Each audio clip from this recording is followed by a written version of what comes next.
infantería protege al blindado y el blindado a la infantería, hasta las trincheras enemigas.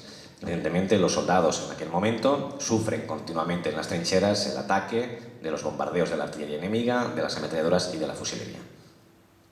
Esos dos carros, el Mark I, por ejemplo, iba armado con 2 cañones de 6 libras, llevaba una tripulación de 8 hombres, pesaba 28 toneladas y 6 ametralladoras en total, entre ametralladoras Vickers y ametralladoras Hoskins. El carro de al lado, el FT-17, es uno de los mejores carros de la Primera Guerra Mundial. Es un carro de combate que tuvo una larga vida, hasta el periodo entre guerras e incluso hasta el inicio de la Segunda Guerra Mundial, y los alemanes capturaron varias docenas y los utilizaron como vehículos blindados en la ocupación de París durante la Segunda Guerra Mundial, hasta el año 44. El FT-17 iba armado con una ametralladora Hoskins, llevaba 2 tripulantes, tenía un blindaje de 6-12 milímetros y fue uno de los mejores carros utilizados en el frente occidental. El tanque fue desarrollado por el Reino Unido en la Primera Guerra Mundial como una solución al estancamiento de la guerra de trincheras. Se necesitaba algo, alguna técnica, algún arma que pudiera acabar definitivamente con la guerra estancada desde 1914. Con lo cual, por ejemplo, los alemanes llevaron a cabo también la Kaiserlage en 1918, que es la última ofensiva del Kaiser, que luego fue contrarrestada con la gran ofensiva aliada de los 100 días. A la vez, el carro de combate causaría terror entre las filas enemigas cuando se dotó al carro de combate de un cañón, de una ametralladora. No solo era un vehículo blindado para apoyar a la infantería, sino también para poder romper las líneas defensivas enemigas. El primer prototipo del Mark I fue probado el 6 de septiembre de 1915 y los norteamericanos, como vemos en esta fotografía, lo copiaron como el carro M en 1977, que luego también lo traspasaron a los canadienses en 1940. Aquí tenemos el carro alemán, que es una auténtica bestia de acero, el Sturmpanzerwagen A7V. Fue un carro de combate utilizado por el ejército imperial alemán en 1918. Tenía una dotación de 18 hombres, aproximadamente. De las 100 unidades que estaban preparadas para la primavera del 18, tan solo 20 entraron en combate. Y iba armado con un total de más de 10 ametralladoras y varios cañones. El despegue en el mar como la nueva arma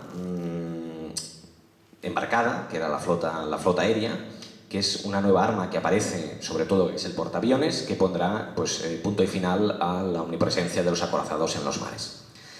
El despegue en el mar, poco antes de estallar la Gran Guerra, concretamente el 1 de julio del 14, el almirantazgo británico había reorganizado la aviación naval como una nueva arma al servicio de la denominada Real Servicio Aéreo Naval o Royal Naval Air Service. Uno de tales buques fue el Benny My Creek, de 2.600 toneladas y 24,5 nudos, que llegó al Egeo en 1915 portando ya en su hangar de cubierta 2 hidrobiplanos Short 184. Sería el primer portaaviones de la historia naval. Los portaaviones nacieron debido al esfuerzo de los británicos por producir una escuadra de ataque que le permitiera llegar a un enemigo que se negaba a combatir y que al mismo tiempo proveyera un reconocimiento estratégico para poder enfrentarse con alguna dificultad en las comunicaciones.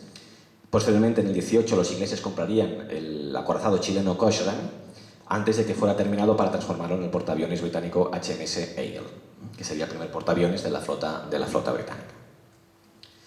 Durante la Primera Guerra Mundial, algunas de las grandes potencias comprendieron la importancia estratégica de disponer de aviación embarcada. Era importante en aquel momento para intentar romper el estancamiento de la guerra y sobre todo en el mar, ya que la flota alemana no salía a combatir contra la británica, pues se necesitaba buscar alguna estrategia para poder controlar también los mares y evitar la salida de la flota alemana. El 4 de mayo del 12, el primer avión en despegar de un barco en movimiento tuvo lugar con el comandante Charles Sampson, que voló desde el HMS Hibernia. La Armada Imperial japonesa también hizo pruebas de aviación embarcada a través del nuevo portaaviones Wakamiya, con aviones franceses Maurice Farman. El submarino, la guerra submarina había llegado a una cierta madurez técnica, un poco antes de la Gran Guerra. La Gran Guerra consolida la madurez técnica y provee un sentido técnico al submarino. De nada sirve tener un aparato muy sofisticado si no sabes para qué utilizarlo. El caso más emblemático fue el hundimiento del transatlántico Lusitania, que llevaba más de 100 pasajeros estadounidenses y fue lo que provocó la entrada en la guerra de los Estados Unidos. Los submarinos británicos y de los países aliados realizaron un amplio espectro de operaciones en el Mar Báltico, el Mar del Norte, el Atlántico, el Mediterráneo, el Mar Negro, llevando a cabo ataques de corsario contra los buques mercantes y también los buques de guerra aliados. Los ataques de los submarinos alemanes a las naves mercantes aliadas les dieron a los norteamericanos la razón que necesitaban para poder entrar en el conflicto.